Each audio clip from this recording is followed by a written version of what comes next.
In this video, we're going to look at how you can handle UI events from your Blazor components. Web UI elements can trigger all sorts of events in response to user interactions, and you can handle those events from your C# code. Let's check it out. All right, so here in our Blazor Web App project, we've already seen how you can handle a click event on a button. In our counter component, we've got this button, and we can see that over here we're wiring up an event handler for the on-click event with our increment count method, which is defined below in the code block. Now, there's actually a few different ways that you can define an event handler for an event. Here we're just specifying the method name and defining the method, and it's a synchronous method that takes no arguments. But we could instead do an asynchronous method. So for example, let's do async task increment count async, just so it has a different name. Same logic, current count plus plus. We'll save that. Format it a little bit. Okay, and then if we change the method up here to increment count async, we save that. That should then apply to our running application. Just saw the check mark. And if we click the button, it still works just as before. To show that it's actually doing something async, let's add a await of task.delay right here. So this will be a sluggish counter. All right, every time we click now, watch, I'm going to click 1,000 and then in increments, or click 1,000 then in increments. So we can have an asynchronous event handler as well as synchronous ones. We also can just, instead of specifying a method name, we can just put a lambda expression right here in the attribute value. Like we might say, you know, let's just, whenever this on-click event happens, let's take the current count, let's get some IntelliSense going, and we'll just increment it right there in line. No problem. Let's see, I click that, yep, that's still working. That's just to show that it's doing something different. Let's increment by 2, we'll save that, I'll reload it, and we're able to go. Let's actually get this side by side so we can see both changes when we're playing with things. All right, cool. So you can do lambda expressions, that works as well. Now, that means we could get rid of these existing event handler methods. Now, if you were starting from scratch, like let's say you were just typing out like add-on click, and you can type the method name that you want to use right here, like increment count. And then you'll notice there's this little light bulb that pops up over here, or you can trigger it by hitting Control dot.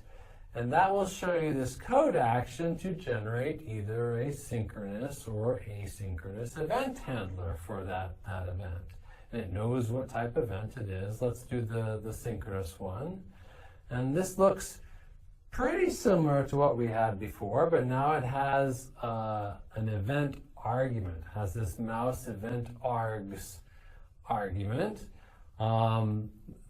Let's take a look at what that's got. So it's got a few additional properties about the event that was just fired. So as we've seen, like that argument is obviously optional. You don't need to have it, but you can include it. And there are various event arg types for the different kinds of events.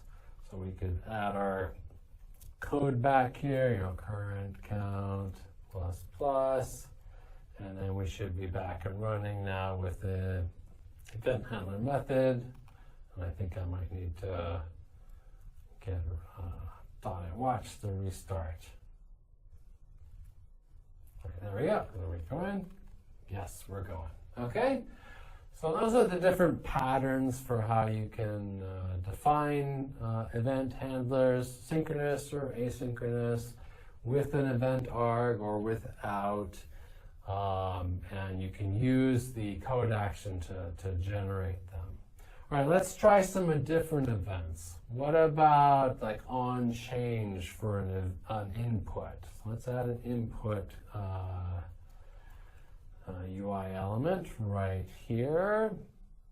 And I want to take the value of this input and save it in a variable. So let's add a string. This is going to be text. We'll default it to empty string. And what I want to have happen is every single time this input changes, so at on change equals, and I'm going to create an on change event handler method. Let's use the code action. We'll generate an on change method, which is now below. And then we should be able to take the text variable that I defined above, and we want to get now the value of that input, and we can use the event arg to do that. So if we go and look at the event arg, there is a value property that we can use to get its current value. Now, the type of that value property is like just an object. I want it as a string. I know it's going to be a string because this is a text input, so I'm just going to go ahead and cast it to a string and let Visual Studio know that it's not going to be null. Okay, so we can do that. And so now, to show that that's working, let's render the value of the text variable below and save that. Let's see what that looks like. Okay, our formatting doesn't look great. Let me just fix that real quick. Let's put a little div around our input. There we go, and we'll format, and then maybe add a little padding up here up top using Bootstrap. So margin top 3. So that's spaced down a little bit. Okay, that looks better. So now if I type in this input, ABC, nothing happens yet, but if I tab away, change the focus, that on change event fires, which then calls my event handler, and which gets the value of the input, sets it to the variable, and the component renders, and we see the value of the input rendered below. So notice that Blazor will automatically re-render the component after our UI event has been handled. That's just something it does as sort of a heuristic. It assumes if you're wired up to an event handler, something's probably changed and the component needs to re-render. Okay, that's cool. What if we want this to actually update, though, like every single time I type? Well, we can do that as well. Let's go back to our input, and instead of doing on change, let's do on input, which will fire every single time we type. We probably want to rename this method. I can do that by hitting F2, and then it brings up the rename refactoring. So on input. And that should rename it below, and it does. All right, save that. And now as I type, you can see that the text value is being updated with every keystroke. All right, cool. So that's on change and on input. Let's do one more. Let's do a div here below. Let's do another div.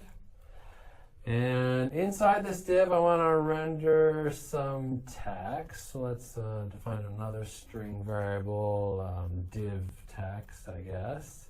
And by default, this is going to be mouse out. And you'll see why in just a second. Gives you a little hint of what events we're going to handle. And I'm going to render that text inside the div text, just like that. And let's give the div some color just so that we can see it. So I'm going to put a little inline style right here just because I'm lazy. Background color, ND, background color, let's make it, I don't know, light blue. Good, and then let's add a couple events here. Let's do @on mouse over.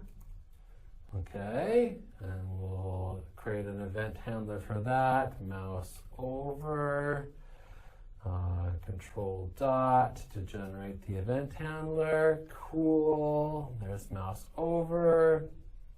And in here, what we're going to do is we're going to change the div text to be mouse over so that we know the mouse is actually over.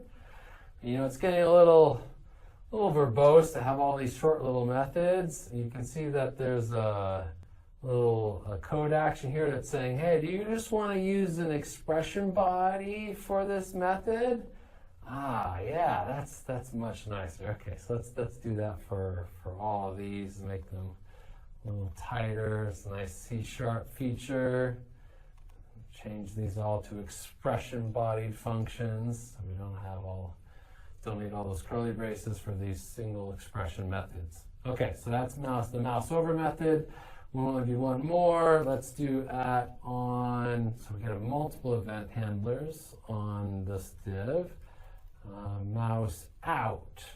Okay, let's do mouse out for that one.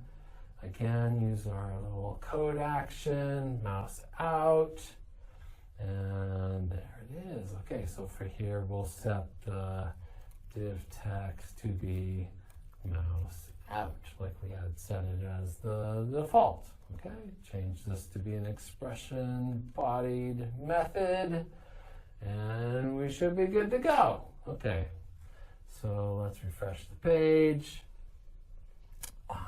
My color, did I mess up my color? Light blue. Okay, so now we've got this div that's got a light blue background. When I mouse over it, the text changes to mouse over. When I mouse out, the text changes to mouse out. And my input is still working. And yeah. So that's how you can handle events from Web UI elements. Okay, that's great. But what about from a component? What if I have a custom component that I also want to have an event that I can then handle from the component that's using it? Can I do that as well? And the answer is yes, of course, you can do that too. To show that, let's actually add another component to our application. We're going to add it to this components folder. I'm just going to click this new file icon, and let's create a new Razor component. And we're going to call this My Button. It's going to be a custom button component. And it's just going to have a button inside of it, like this. There we go. Button. And inside the button, I don't know, let's just say click me for now. We'll be like that. Okay? And what we want to have happen is that every time this HTML button gets clicked, we want to raise an event. So whoever's using my button knows that the button was clicked. How do we do that? Well, the way you do that is by defining a parameter for your component. And that parameter should be of type event callback. And actually event callback of T probably, because we're going to want to pass along the mouse event args for that event. Okay, so event callback. Let's finish this. Let's call this on click. Will be the name of our event, and it's just a property that's getting a getter, has a getter and setter, just like any other component parameter. But because it's of type event callback, we can use all of the Blazor patterns for passing an event callback to my button, like a synchronous method, an asynchronous method, one that takes the argument, or one that doesn't.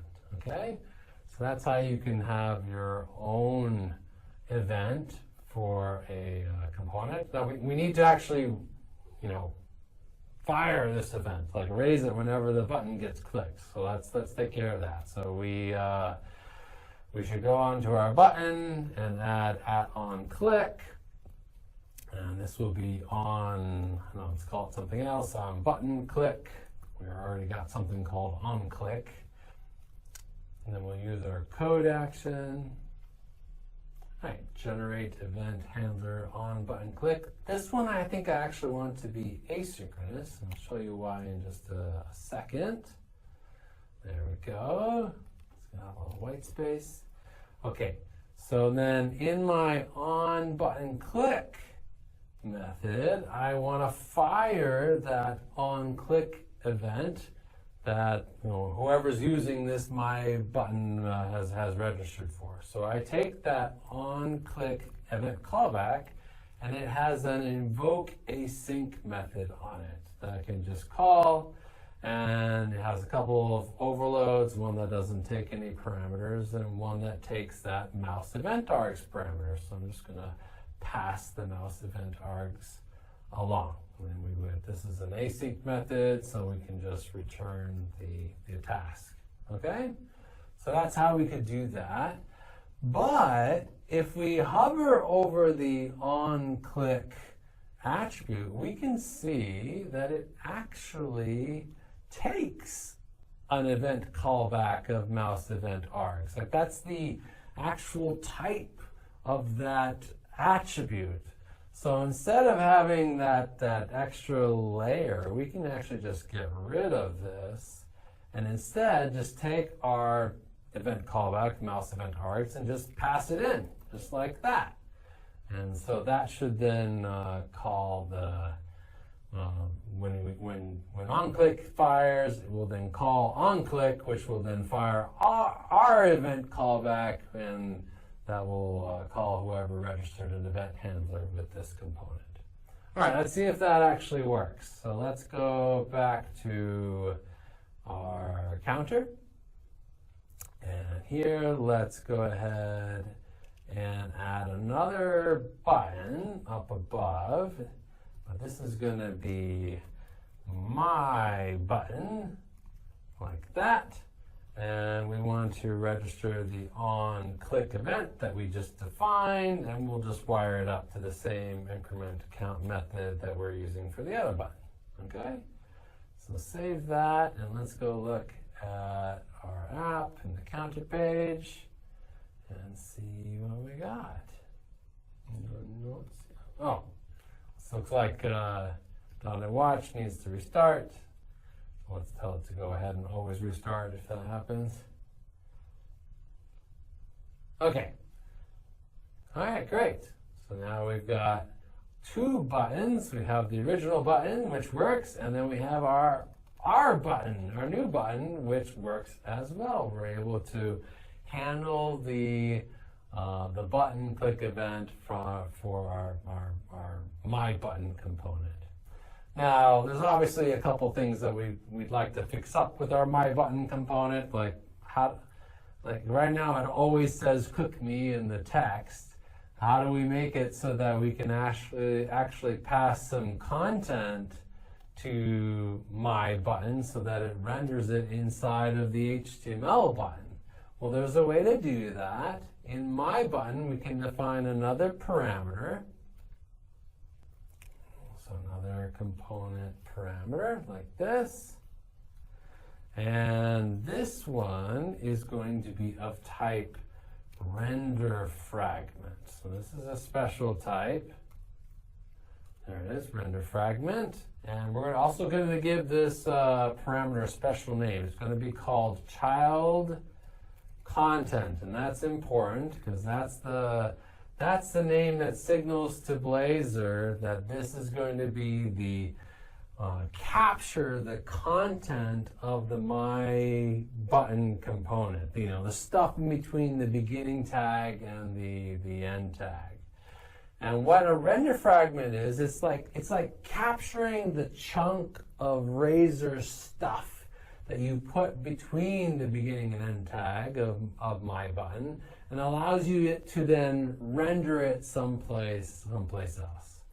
So I want to render this render fragment right here in our HTML button. So I'm just going to use syntax and then render the child content right in the HTML button. Now we've seen something similar to this before. Like remember when we were looking at layouts? We were looking at main layout and it had this body property. If we look at the type of the body property, it's also a render fragment. So the layout component base is sort of capturing the content of each page as a render fragment so that you can render it from your layout. So exactly the same concept, but here we're using it to capture our child content. Okay, so that's cool. So we should now be able to go to our My button, and let's actually not make it self-closing, but put some content in here now and add a closing tag. And let's save that. And now it says My button. So we're able to capture the child content and render it inside the HTML button. That's good. The styling looks a little bit to be desired. Can I add like a class attribute right here and like put some bootstrap styling, button success, something like that. Let's go ahead and save that. Uh-oh, looks like we had an exception. No, object of type My button does not have a property matching the name class. So this is Blazor being strict about saying that, if you put an attribute on a component, I expect that to be a parameter, and I don't see a parameter named class on your My button component. So I'm telling you that so you can go and potentially address that. You've maybe mistyped the parameter name. But we actually want to take that HTML class attribute and just sort of pass it along to the button that we're actually rendering. How can we do that? Well, we can do that with another parameter. So let's add one more parameter to our My button component. So parameter. And this one is going to be of type dictionary string to object. And this is where we're going to just capture any additional attributes that are specified on the My button component. So get set, just like that. Okay, additional attributes. And in order to tell Blazor that we want this parameter specifically to capture that information, we're going to set this capture unmatched values property to true on the parameter attribute. Okay? So that means now additional attributes should have all the, any extra stuff that the user decides to put on My button. Now we want to then render these additional attributes on the HTML button. To do that, there's a Razor directive that lets you do that, which is the attributes, plural directive attribute. And here we then just pass in the value of our additional attributes, just like that. Okay? And that should then splat the attributes that were captured in that additional attributes dictionary onto the button. So that now we should be able to pass that class along. Let's see if that now works. Let's go ahead and restart. All right, and that doesn't look right. Did I mistype success? Yeah, I forgot an S. There we go. So now we have a blue button and a green button, and we can set its content. We can pass along additional attributes.